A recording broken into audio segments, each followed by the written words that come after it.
Welcome to a special This Week in South Carolina. I'm Gavin Jackson at the State House in Columbia.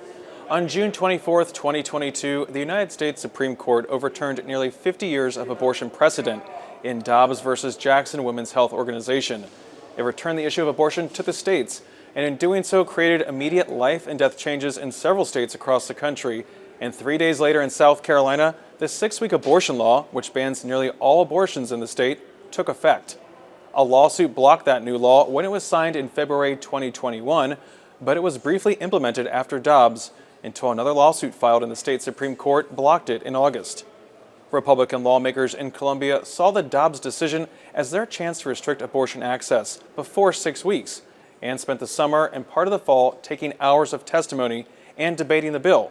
But ultimately, the vote was not there in the Senate for a near total abortion ban, as was passed by the House, with limited exceptions. This is the story of how, after years of posturing and months of loud deliberations as part of a special legislative session, the abortion debate in South Carolina ended without fanfare the day after the 2022 midterms, an election where abortion access played a key role in House and Senate races across the country. The Dobbs ruling overturning Roe and subsequent abortion precedent has been a desire of Republicans since the U.S. Supreme Court established the landmark case in 1973. But over the past few years, the court has become more ideologically conservative, thanks in no small part to the role of one prominent senator from South Carolina, Senator Lindsey Graham. And if I am chairman next year, if we keep the majority and Senator Grassley moves over, and I hope he doesn't because I think he's done a great job, I'm going to remember this. There's the process before Kavanaugh and the process after Kavanaugh. If you want to vet the nominee, you can. If you want to delay things for the next election, you will not. If you try to destroy somebody, you will not get away with it. Graham has been a key player in fulfilling Republican goals of getting more conservative judges on the Supreme Court, including the 3 during President Donald Trump's term: Justices Neil Gorsuch, Brett Kavanaugh, and Amy Coney Barrett, who was confirmed just weeks before the November 2020 presidential election, something President Barack Obama's nominee, Merrick Garland, was denied 8 months before the 2016 election. Now, I'll tell you this. This may make you feel better, but I really don't care. If an opening comes in the last year of President Trump's term and the primary process is started, we'll wait to the next election. And I've got a pretty good chance of being the judiciary. You're on the record. Yeah. All right. Hold the tape. But under the Constitution, we have a job to do, right? Yes. I'm here to tell the people of South Carolina, I intend to do my job as chairman of the Judiciary. And Graham did that following the death of Justice Ruth Bader Ginsburg in September 2020. As Senate Judiciary Committee chairman, he expedited the confirmation of Notre Dame law professor Amy Coney Barrett. So that Roe v. Wade compared to Brown versus Board of Education is not super president. Not super precedent, as I was using that term in the articles that have been referred to. Not only was Graham the chairman of the consequential Judiciary Committee at the time, but also was in the midst of his own re-election campaign. My opponent said the main reason he ran against me was because of the way I behaved in the Kavanaugh hearings. And here's what I can say. The main reason I'm going to win is because of the way I behaved in the Kavanaugh hearings. The appointments solidified a strong 6-3 conservative majority on the High Court, just as the consequential Dobbs v. Jackson Women's Health Organization case out of Mississippi was moving closer to the Supreme Court. The case involved whether a 15-week abortion ban in the state of Mississippi was legal, when 24 weeks had become an accepted point of viability established by prior rulings. The Dobbs case reached the Supreme Court in December 2021, 10 months after South Carolina lawmakers passed an even more restrictive 6-week abortion ban that Governor Henry McMaster promptly signed into law. Ladies and gentlemen, this step we take today was long in coming and monumental in consequence. But our battles are not over. Yet I believe that the dawn of victory is upon us. I ask the citizens and I ask the General Assembly to send me a bill, send me the heartbeat bill, and I would sign it. And you have, and now I will.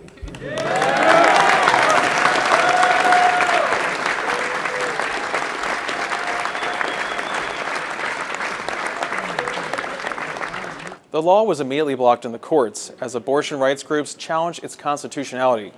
South Carolina's law was dubbed by proponents the fetal heartbeat law because abortions are permitted up until the point an electrical signal representing cardiac activity can be detected, typically around 6 weeks, a time when most women don't even know that they're pregnant.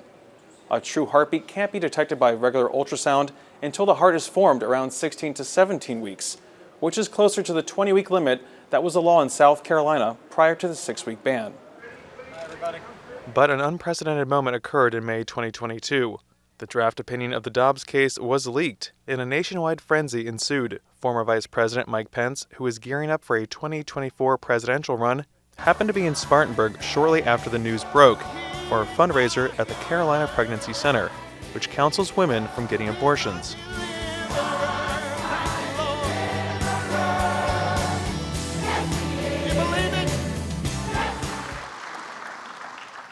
And I don't have to tell all of you, we gather tonight at a historic moment in the 50-year history of the pro-life movement, when I believe with all my heart that soon and very soon, the Supreme Court of the United States may well overturn Roe versus Wade and give the American people a new beginning for life. Outside the event, a preview of protests that would soon occur on June 24th, 2022. Thank you for joining us on this Friday night on a day that changed America. We're outside the Supreme Court after the landmark decision that overturned Roe versus Wade and ended a woman's constitutional right to an abortion. The court upheld Mississippi's ban on abortions after 15 weeks by a 6-3 vote, and 5 of those justices went even farther, voting to overturn Roe versus Wade itself. Today's opinion is nearly identical to the draft that leaked from the court last month. Justice Samuel Alito rejecting the 1973 landmark ruling in Roe, scorning the idea that the Constitution protects a right to choose abortion. Roe was on a collision course with the Constitution from the day it was decided, Alito wrote. It is time to heed the Constitution and return the issue of abortion to the people's elected representatives. Similar scenes were also happening at the State House here in Columbia as well. I was angry. You know, like I said, so I'm an 11-year Air Force veteran. This isn't the country I fought for. These are not the rights that I fought to keep intact. You know, so I'm ashamed. I'm ashamed and I'm angry. It's really important for me not to lose hope, because I can get into a cycle of hopelessness and a cycle of negative thought, but it's really important for me to remind myself that there's always something that I can do. And so what I did today, I came to the rally. What I'm going to do tomorrow is call my legislators. What I'm going to do the day after that is call my legislators. You know, so it's just important to remember and remind yourself of what you're capable of. 3 days later, the Fourth Circuit Court of Appeals, where South Carolina's law was currently being litigated, dismissed the case at the request of Governor McMaster, who along with other state officials had been named in the suit. On June 27th, the 6-week abortion ban went into effect in South Carolina for 7.5 weeks. While this was happening, Republican House and Senate leaders were gearing up to hear hours of testimony for a new restrictive abortion law as tensions mounted. This was a moment many lawmakers in the Republican-controlled State House had been waiting for. I'm an ambassador for the King of Kings and the Lord of Lords, Jesus Christ, and I'm a preacher of the gospel at the Greenville Murder Mill. Thus saith the Lord God, abortion, it is murder, and God wants it abolished completely, no exceptions. I'm here to speak as a South Carolinian, a veteran, a Christian, a husband, a father, a brother, an uncle, and an American. I'm here today because I believe abortion and birth control access should be expanded and protected in this state. In August, the House Judiciary Committee received the bill drafted by the Abortion Ad Hoc Committee, chaired by Greenwood Republican Representative John McCravey. But not all Republicans, many of whom had just narrowly won their June primaries, were in favor of the restrictive bill. One tense moment came between Republicans Neil Collins and Committee Chairman Chris Murphy over the current 6-week law that was causing turmoil. I voted for the pain-capable bill the fetal heartbeat bill, and fetal heartbeat has been for 6 weeks now. The second week that the fetal heartbeat bill became law, a doctor called me out of Anderson. I live in Easley. A 19-year-old girl appeared at the ER. She was 15 weeks pregnant. Her water broke. And the fetus was unviable. The standard of care was to advise her that they could extract or she could go home. The attorneys told the doctors that because of the fetal heartbeat bill, because that 15-week-old had a heartbeat, the doctors could not extract. So their only choices were to admit the 19-year-old until that fetal heartbeat stopped. I asked, how long does it take to stop? She said seconds, minutes, hours, maybe days. Or discharge. They discharged that 19-year-old. The doctor told me at that point there's a 50% chance. Well, first, she's going to pass this fetus in the toilet. She's going to have to deal with that on her own. There's a 50% chance, greater than 50% chance that she's going to lose her uterus. There's a 10% chance that she will develop sepsis and herself die. That weighs on me. I voted for that bill. These are affecting people, and we're having a meeting about this. Thank God I followed up. 2 weeks later, she did return to the ER. They did extract the now non-beating fetus. What we do matters. Thank you, Representative Collins. Oh, 1 second, Mr. Chairman. I'm almost finished. Out of respect for the process, I'm not voting today. But I want it to be clear that myself and many others are not in a position to vote for this bill without significant changes to the bill. A close vote sent it to the House floor where a special session had been called. The day before session, anti-abortion activists prayed over lawmakers' desks in the House chamber in an unusual display. The 43 members of the House Democratic Caucus, however, saw a rare opportunity to take advantage of a fractured Republican caucus, which was torn with those pushing for an extreme, near-total abortion ban and others who wanted stronger exceptions for incest, rape, the life of the mother, and fatal fetal anomalies. Democrats only put up one amendment to go on record for greater abortion access and joined far-right members in voting down amendments to make the bill more palatable, to the ire of moderate Republicans who were soon faced with a critical vote. I am, however, profoundly disappointed that when the opportunity was presented, members of this chamber chose to play political games. And I guess that's just the state of affairs, and that's how we're going to do it for the next couple of days. We didn't start down this path with the heartbeat bill. We didn't start down this path with the bills that came before it. We are not the ones who appointed the justices that stripped those rights away from the women of South Carolina and this country.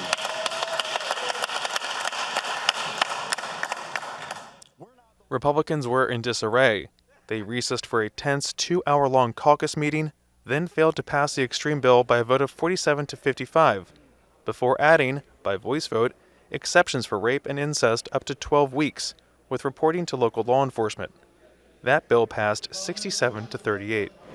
And I'll tell you right now, every single person in that caucus had a hand in it. It wasn't me, it wasn't these folks. It was every single person that came to us and said, we want something. We're willing to give up, we're willing to work, we're willing to do whatever it takes. And that's where we were. And so when you got that many personalities in there, it takes a little bit longer. While dysfunction reigned in the House, it was always understood that the Senate would be the firewall in this debate.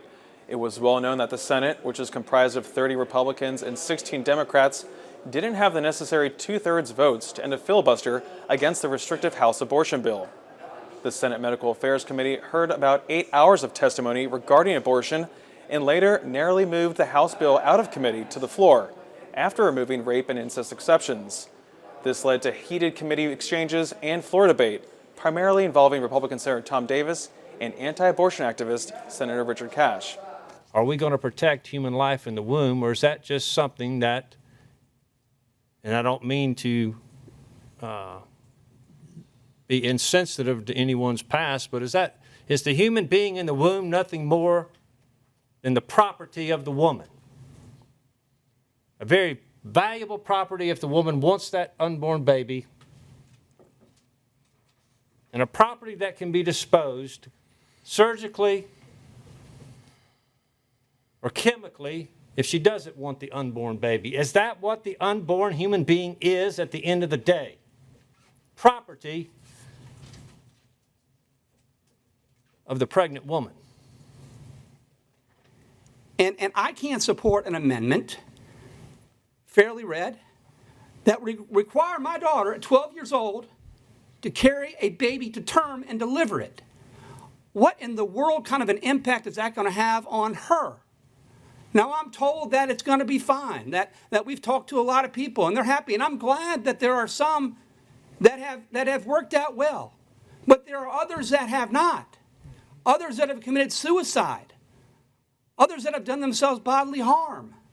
What about their rights? What about their rights to consult with their pastor, their family, their physician? Not with 170 legislators in Columbia. The 3 Republican women of the Senate also criticized the bill during the debate and even had heated exchanges with members of their own party. Ladies and gentlemen, I don't want any 10-year-old who is raped by her 13-year-old brother, and yes, it happened right here in West Columbia, to be afraid because, first, no one taught her about sex because there's no sex education in elementary school. She didn't know she was pregnant until she was 6 months, and she was forced to have a baby at 10 years old. The chances of this young girl's reproductive system ever being normal and her having children with someone she really loves have greatly diminished, not to mention her psychological damage. But the South Carolina legislature, we know best. But you ask, why am I talking about this? Isn't she pro-life? Yes, I'm pro-life. I'm also pro-life of the mother, the life she has with her children who are already born. I care about the children who are forced into adulthood that was made up by a legislature full of men so they can take a victory lap and feel good about it. You want children raising children who will most likely suffer domestic violence and live in poverty. But you don't care because you've done your job, and you will forget about them once they are born. You will fight my legislation on foster homes and adoption. You will not support legislation to stop sex trafficking and pornography. You will not support my legislation for free meals for all children in schools. The Senate added exceptions for rape, incest, and fatal fetal anomaly, as well as the life and health of the mother, to their abortion bill, which is similar to what's already on the books in the 6-week abortion law that was set to be heard in the state Supreme Court due to the August lawsuit filed by Planned Parenthood South Atlantic and others. But when the Senate version returned to the House, Republicans insisted on their version of the bill, even though it was clear the Senate could not pass it. I think we came back to do a job, to do something after the Dobbs case. We didn't come back to do the same thing we had already done. So this bill, we want to advance the cause of life and not just do what is already on the books. Senate members, as expected, were not able to pass the House bill that came back, and a conference committee of 3 House and 3 Senate members was created. The next day, October 19th, the 5-member state Supreme Court heard oral arguments on whether the 6-week abortion ban law violates Article 1, Section 10 of the state's Constitution. How do we distinguish between the policy judgment of where we think the line ought to be and the legal judgment of where the line can't be crossed? And it has to be what you said, per se, or in other words, for us to invalidate a certain line, 20 weeks, 6 weeks, whatever, we would have to find that it's basically unreasonable as a matter of law. That is what we're seeking. So in other words, we would, and you could put all sorts of different ways of describing it on there, but we would have to say there's not a way that a rational decision-making body, such as the House or Senate of South Carolina, could decide that this was reasonable. Because if they did that, that is per se unreasonable. Yes, this court applied a categorical rule in Singleton as to when forcible medication of inmates is permissible. We are asking for a categorical ruling that at 6 weeks of pregnancy, an outright ban on abortion is categorically unreasonable and But therefore you're not asking us to say when is a good time. I am not. I am responding to the court's understandable questions about how to decide We these deal with the issues. law here. We don't make policy. Yes, the question to your question, Justice Few, obviously the question before this court is not what it would have done had it been in the legislature. All right, It so is that- what the law requires. Despite seeing the overturning of Roe as a victory, Republicans didn't run on the issue this fall, especially since voters in Kansas rejected a measure to restrict abortion earlier this year. Winthrop University political science professor and poll director Scott Huffman found that among voters in 11 southern states, there is overwhelming support for exceptions in abortion legislation. The overwhelming majority of both Democrats and Republicans, and the majority of citizens, and that's who we polled, the general population, are in favor of legal abortion, especially under some circumstances. So, for example, the number of people who are in favor of legal abortion in the case of the health of the mother, especially the life of the mother, those are overwhelming numbers among, anybody, Democrat, Republican, anybody else. And the same is true with other exceptions when you're looking at in the case of rape, for example. So it's not necessarily true that, hey, we're in the Bible Belt, people are automatically going to be against abortion. They might not, nobody's in favor of abortion, but they do believe in legal abortion under at least some circumstances. Unlike in other states, the abortion issue didn't sway many voters here in solid red South Carolina. In fact, incumbent Republicans won by some of their biggest margins. Only one State House Republican really felt the heat of his abortion voting record contribute to his defeat, and that was Columbia Republican Representative Kirkman Finley, who lost to Democrat Heather Bauer by 235 votes. Professor Huffman weighed in on how abortion played at the polls. No, and that's something that the strong pro-life anti-abortion crew is going to have to deal with. While they have the influence in South Carolina, while South Carolina is so dominant red for the temporary and foreseeable future, they're going to have to lean into these types of bills if they want to get it passed. We may see a case coming up, towards the Supreme Court. But again, the Dobbs decision is the rule of the land, and state legislatures are getting the say. I fully expect the folks who put personhood bills and the strong restrictions on abortion in bills to come back in the next legislative cycle and try it again and try and rally the troops. But the more centrist Republicans, and a centrist Republican would be fairly far right in most of the rest of the country, but a centrist South Carolina Republican is not going to want to dive into this issue, and we may see it getting before committees, but not making it to the floor again. The day after the elections, Senate members who were up for election in 2024 returned to take up the conference committee bill, even though the votes again were not there.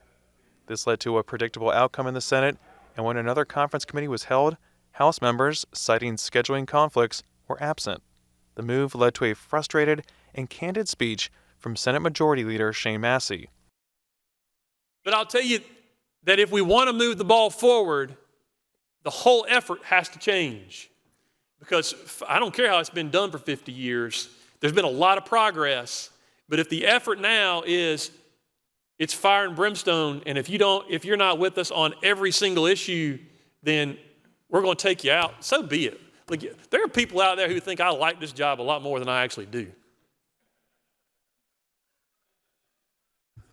Because I'll tell y'all, after June, I didn't want to see y'all again this year. Now, most of you shouldn't take that personally. But look, if that's what voters have, if that's what they do, that's what they do. Right? Everybody in here knows this is going to be an issue in the election in 24. So be it. Right? If you can't defend how you vote, then you shouldn't be here. And if you truly believe it and you get beat because of something you truly believe, then that's okay. That's how the process works. Right? But there is no way to do legislation if the two bodies won't talk. And we're in a position right now where the House won't even talk to us. And so for those who wanted to advance the cause of life, I don't know what else to do.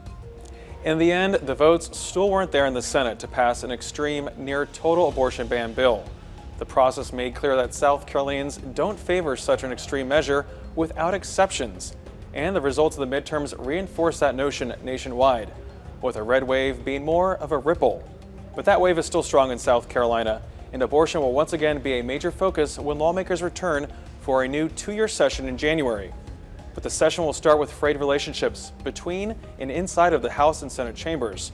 Other priorities will also be fighting for attention as well. Lawmakers will also be waiting to see how the state Supreme Court rules on the current 6-week law. And we'll be following that here on This Week in South Carolina and on the South Carolina Lead, a podcast that I host on Tuesdays and Saturdays that you can find on southcarolinapublicradio.org or wherever you find podcasts. For South Carolina ETV, I'm Gavin Jackson. Be well, South Carolina.